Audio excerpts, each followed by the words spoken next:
Namaste. It's me, it's Queen Auset-Heru, and thank you for joining me for another exciting edition of The Witch Trials.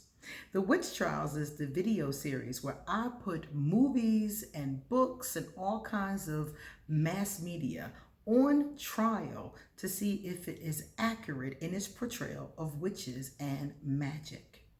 So, today I am putting on trial a movie that's called The Last Keepers. It is from 2013, and it wasn't even the movie that I planned to do today. I had planned to do a different movie, but my godfather sent me this last night, and as soon as I watched it, I just loved it. And I had to do this movie, I had to review it, and I also had to make sure that I made it available on my YouTube channel because I really want you guys to see the beautiful message that's in this movie. Okay? So let's start off with me telling you the summary, and then I'll tell you my vices and my virtues as always. Basically, there's a young girl, beautiful young girl. She lives with her mother, her father, and her grandmother in like the mountains somewhere. You know, they live off the earth. She's in high school and she's very awkward. She's not like the other girls. She likes to recycle. She goes around, you know, the high school picking up trash and making things out of it. She's really different. She has a best friend that I adore. I love her best friend. Her best friend looks like she's an Asian American, and she's a voluptuous young lady. She's beautiful. I adore her best friend. Anyway, so this guy in her class really is feeling her, and he starts coming on to her, and she starts to talk to him, and they become boyfriend and girlfriend. And later on, she finds out that she is indeed a witch. They don't call themselves witches in the movie, even though the term is used. They call themselves the last keepers. So the keepers of this tradition, which the tradition is an earth honoring tradition, which is very similar to the Wicca tradition for those of you who are familiar. Anyway, so she starts to realize that she has powers and they start to come in and she starts to get used to them. Then some things happen and she gets scared and doesn't want the powers.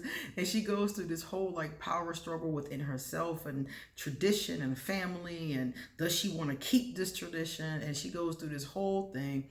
And at the end of the movie, she's starting to come to terms with herself. It was a beautiful coming of age story, but of course we're using witches and we're using some town people. They live in a little small town, so it was really cool. It was a excellent movie. So let me tell you the vices. I always tell you what is problematic in the movies first, and then I tell you what I liked. This week I only have three things that aren't even vices. I can't call them vices because to me, a vice is something that never really can happen in real life. These things could happen, but they're just exaggerated, which happens a lot in these Hollywood movies. But usually it's terribly over exaggerated and it's just too much, it's unbelievable, and it's ridiculous. This movie did not do that. This movie has these three exaggerations that I'm about to tell you about, but they didn't over exaggerate throughout the movie. It was beautiful. It has a strong message about the earth and loving Mother Earth and taking care of the earth. I just thought it was so beautiful. The three exaggerations are this. The first one is that the mother says in the movie that witches only receive one magical gift. And in their family, the mother has the gift of sight, which is clairvoyance. The grandmother can work and manipulate the elements, fire, air, water, earth. And the granddaughter, they're expecting her to be a healer. And she said, like I said in the movie, that witches only have one magical gift. And that is not always true. Some witches have more than one magical gift. So that's the only thing that I had to point out. It's not exactly wrong, but it's not true for all of us. Like with me, I'm gifted in divination, so I can do the cards really well. I'm gifted in candle magic, so I can use the element of fire and air really well in that capacity. I'm very gifted when it comes to talking to people and helping them to heal themselves, and using herbs and oils and things to heal my physical body. I'm really gifted at making potions. So I'm not gifted in one thing. And there are other witches I know who are gifted in multiple things as well. Some are gifted in one thing, like for instance, having clairvoyant visions. I have clairvoyant visions and see prophecies too. So you don't have to just have one gift. You can have many, or you could have one, or you could have a few. We're all different in that capacity. There's no rule to it. But there are some who do have one magical gift. So it just depends on who the person is, basically, and what they develop in themselves, how much they develop their abilities, how much they develop their third eye. Some people don't fully develop their gifts. The other one was moving tree trunks with her mind. The main character was able to move these huge tree sculptures with her mind. And I have heard of studies of people moving things with their mind, but they're not moving things that are that heavy and that far. She was moving these tree trunks, and these trees were huge. They had to weigh at least 500 pounds each, and it was 3 of them. And she was moving them at the same time and manipulating them and standing them up and doing things with them. And I was like, man, if we could do that, are you serious? I'd be able to move cars. I'd be able to move anything. So yes, it is true that some people have been proven to move things with their mind and do extraordinary things with their mind. However, moving tree trunks in this manner, or throwing people across the room, things like that generally don't happen. So this is something that can happen, but it's a major exaggeration. And the third one, healing wounds quickly. Many witches that practice Reiki or forms of healing. Reiki is Reiki. That's one form of healing that I've read about. But there are other ones, and most of them have to do with using your palm, your hands to touch people and touch things that are wounded. Now, there are a lot of witches that can do this. If you Google the word Reiki right now, you'll see schools, you'll see all kinds of stuff. So that is something that's very popular. But usually when you heal something this way with your hands, you usually do not heal it like that. You don't usually put your hand over it and it heals. Whenever I've healed anything, including myself, it's taken at least 24 hours. I've never seen somebody like have a cut on their hand and somebody put their hand over it and the cut completely disappear in a couple of seconds. The fastest I've seen something healed that I healed myself was 24 hours. I've been able to heal myself of a cold I once had in 24 hours. And I've gotten myself to the point now where I haven't been sick in years at this point. So another time I had strep throat and I was able to heal it in 3 days. And most people have to treat strep throat for 10 days with antibiotics. I healed it in 3. So yeah, you can heal things, and sometimes a lot faster than the medical profession, depending upon your body and if it's cooperating or not. But it's generally not going to be as fast as it was in the movie. Now I'm going to tell you what I liked about this movie. I love the main character's emphasis on recycling. The main character was really being what I call a steward of the earth. Witches are supposed to be stewards of the earth, especially in the earth honoring traditions. We're supposed to work with the earth. We're supposed to help the earth. That's why a lot of pagans and a lot of witches and a lot of priestesses are very upset about what's happening with the earth right now, as far as the abuses and the disasters and the global warming and the litter and those kind of things.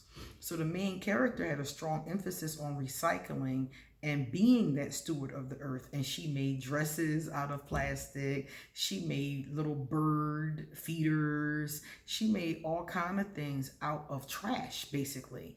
And that's what the guy said to her was, you take trash and make it beautiful.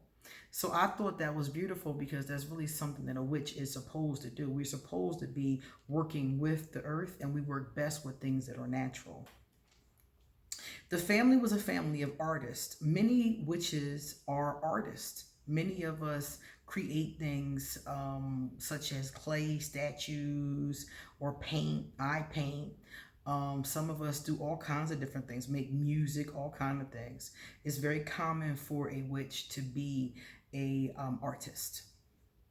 The farmers living off the land. This family had a big, beautiful house, but they grew their own vegetables in the backyard. They lived off the land. They grew herbs. You saw all kinds of canned things. Looked like they had apples, maybe peaches. So they're growing their fruits and vegetables and living off the land, which again is something very holistic that a lot of witches are into. Many witches I know, even ones that live in places like New York City, will grow their own herbs. At one point in time, I was growing rosemary for a particular spell that I was doing. And many of us do that kind of thing. I loved her best friend. I mentioned it earlier, but I really loved her best friend and I loved her boyfriend. Her best friend was a big, beautiful woman. She was beautiful. Her face, her hair, she was gorgeous. Her body, she was gorgeous. I loved her best friend. I just wanted to squeeze her cheeks. She was a beautiful girl. And I love the fact that they used a full figured young lady. You know, she was full figured and she was Asian. And I love to see them put that kind of diversity into the movie. I would love to have seen more diversity. The only thing that could have made me love this movie even more would have been more diversity. But that was really cool. I loved her best friend. Her boyfriend, he ended up becoming her boyfriend. But I liked him a lot too. He was a nice guy. And he had a crush on her and he wrote her a poem and recited it in class. And they're in high school, so she was a little bit embarrassed by it. But I thought it was the sweetest thing that a man could ever do for a woman. I thought that was so sweet. It just melted my heart. At one point, her father told her, she told her father, I'm tired of being a freak. People at school treat me like I'm some kind of freak. And the father said, I'm a freak. Your mother's a big freak. And he said, fly your freak flag. I screamed when he said that. I loved it. I loved the family really embracing their difference. This family is very different. They're very artistic and they're living off the land and they're very open-hearted and they're very intuitive. I love the fact that he told her to fly your freak flag. Like, be proud of who you are. Yes, you're unusual. Yes, you're eccentric. And just like other witches or other people that are just strange, be your strange self. The family openly accepts that they are different. And that's the thing that she hasn't. She does accept it, but then in the middle of the movie, she gets scared and then she goes back to accepting it. So I love that part. The main character is having visions and her mom is having visions too. So I like the way that the visions are portrayed. They're portrayed as dreams and they're portrayed pretty accurately. They keep on having these visions and the father even said, he said, your visions aren't always exact. And that's how visions are. Sometimes visions happen exactly as you see them, and sometimes they're a little bit different. It depends on the situation. But they're both having visions that end up coming true. Equinox ritual. They do a equinox ritual, which is very similar to equinox rituals that I have done. Again, very popular in many pagan traditions. I've seen it in the Wiccan tradition because I've had an opportunity to read a lot of books about Wicca. And for their equinox ritual, they got a lot of things right in the movie. They showed decorations. Most times we do decorate. They had costumes. We do often wear like hooded robes or different costumes at rituals. Not everybody, but some people do. They had a labyrinth. A labyrinth is like a path that goes into a circle. And many times those labyrinths are used in rituals. They had candles, not too many candles. They had an appropriate amount of candles. They had a meal together, which often happens after the equinox ritual or after any kind of ritual. We often do break a meal together. And there was a strong emphasis on tradition and keeping tradition. In many earth honoring traditions, there is a big emphasis on the members holding dear the traditions and passing them on. So I love that aspect of it. You see this a lot in Yoruba, in the Yoruba tradition, in the Santeria tradition. You see a lot of emphasis on the tradition, and you always keeping the traditions and doing, you use the same colors, you give the same offerings, Oshun always takes yellow. She always likes honey. You always have to taste the honey before you give it to her. So we always keep certain traditions generation after generation after generation. And some people critique that, but I think it's a beautiful part because that's the part that keeps you connected to your ancestors. They had a lot of secretive witch practices, which basically meant that they didn't tell everybody that they were witches and what they were doing. And this is true. A lot of people are very secretive if they are into witchcraft, if they're a pagan, if they're into these kind of things. In modern times, it's becoming a lot more accepted. You see it a lot more online and on the news, and you see pagan festivals. I've been to many. I've been involved in many pagan pride festivals. So we are coming out of the broom closet, but there are some people who choose to stay in the broom closet for different reasons. The main character was fighting her destiny.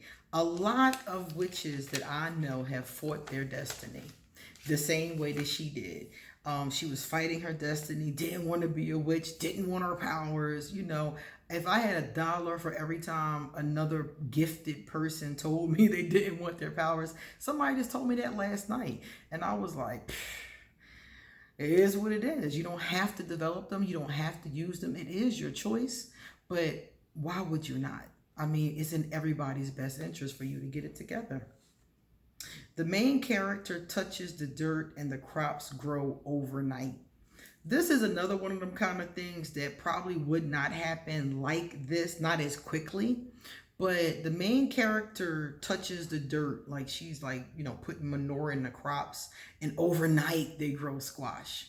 Now, I do agree that I know some witches that have a green thumb and they can bring a dead a dead plant back to life.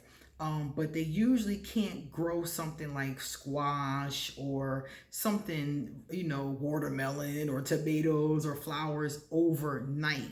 Now, they might be able to speed up the process, and their green thumb may make it grow faster. They may know some little tricks of the trade to make it grow faster than the average person, but it's not going to be overnight. The maiden, the mother, and the crone. If you ever look at my arm, I don't know if you guys can see this or have seen this, but I have that represented on my tattoo. The maiden, the mother, the crone. This is often seen, and if you see this, it's 3 moons. It's 2 crescent moons and a full moon in the middle. This represents the maiden, the mother, and the crone. The maiden is the goddess or the young woman when she is 15, 16, 17, young. She's a maiden. Maidens are usually basically when you're young or when you're a virgin, depending upon whose definition you're listening to. The mother is in her mothering phase. She's mothering whoever her children are. And the crone is generally the grandmother. And when it represents a woman, when it represents the goddess, it's the 3 stages of the goddess, because the goddess comes to us as a maiden, as a mother, or as an old crone. So you see this dynamic with the grandmother, the mother, and Rhea, the young girl. And Rhea even says in the movie, she talks about the circle and how the 3 of them create this circle of life. The maiden developing her gifts. So you see her fighting her gifts and developing her gifts. I love seeing that because that is very true for many of us. You see prophecy and predictions from ancient times. Many of us do read and know prophecy and predictions from ancient times. And from time to time, one of them comes true. Nostradamus was not a witch, but he did give a lot of predictions, and there are a lot of them that are witches, and some of us have their ancient writings and their ancient prophecies written down, and from time to time, many of them do come true. There was a strong emphasis on the interconnectedness of everything.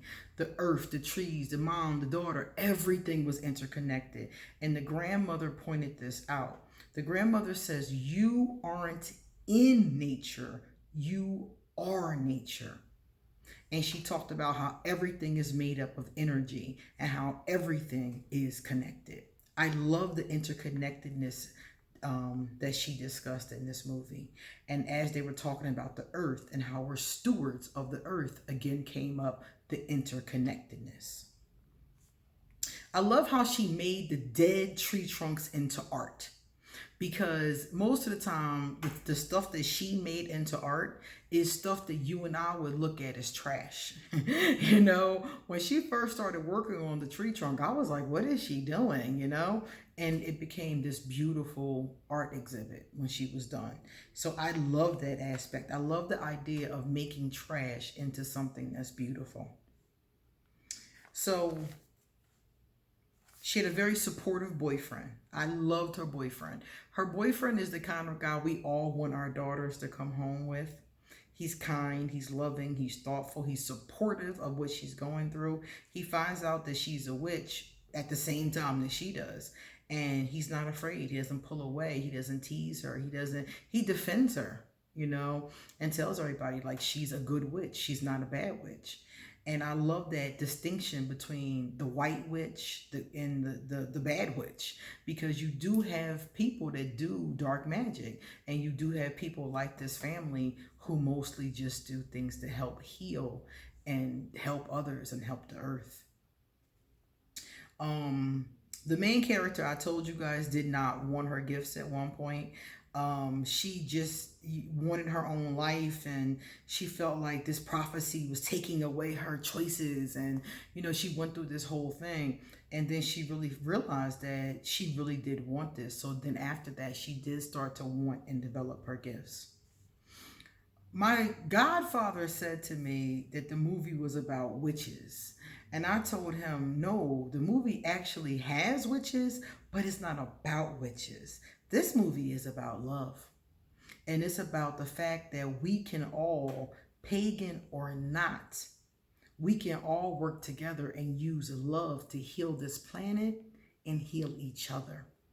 That's what this movie is about. And I love that because it's a very true statement. You don't have to be a pagan to care about the planet. You don't have to be a witch to try to heal yourself and others. And I love the fact that that movie says that. It says that love is indeed the true healer.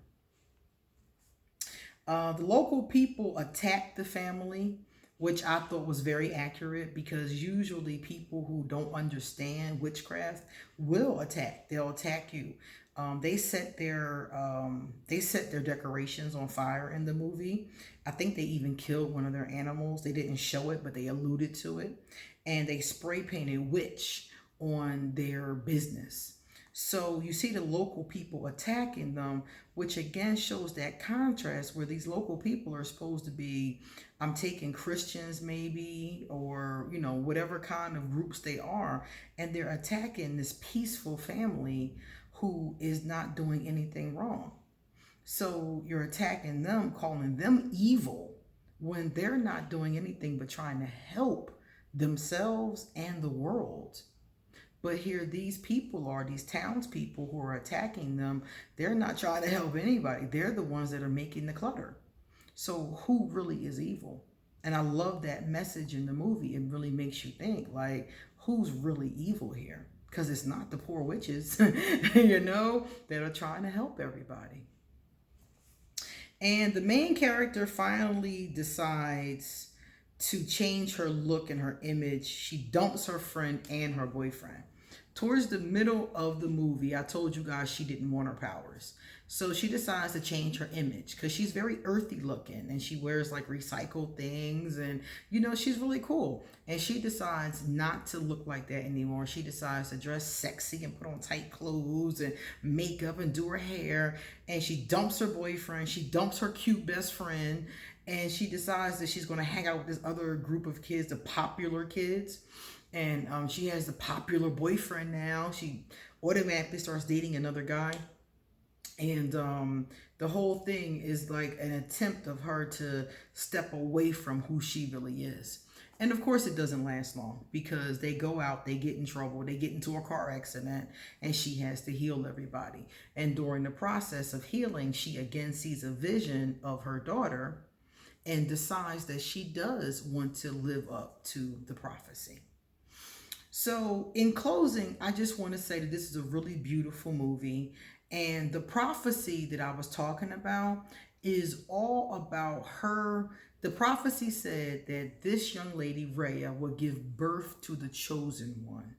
The chosen one is the one who will usher in a new time in humanity. A time when everyone, regardless of their spirituality, cares about each other, cares about the planet, stops harming the planet, starts recycling things and taking better care, ends the pollution and those kind of things. So it's a beautiful movie and it talks about that being the future. So I love that as well. So what did I give this movie? I gave this movie an A+. Seriously, if I was teaching a class, I would give this movie a 99%. The only reason why I didn't get a perfect score is because there is not enough diversity in the movie. I would like to have seen more characters of color and of different, class and, maybe some lesbians, maybe some gay guys, I want to see I want to see more diversity in this movie. So hopefully if it's ever remade, that's the only change they need. Everything else was beautiful. So this is the first movie that I didn't give any vices, and this is the first movie to get an A from me.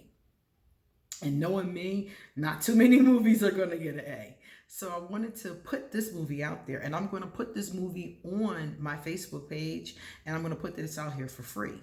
I want everybody to see this movie review, because I want you guys to watch this movie and I want you to think about the messages of love in this movie and the messages of tolerance and us working together to heal each other and heal this planet.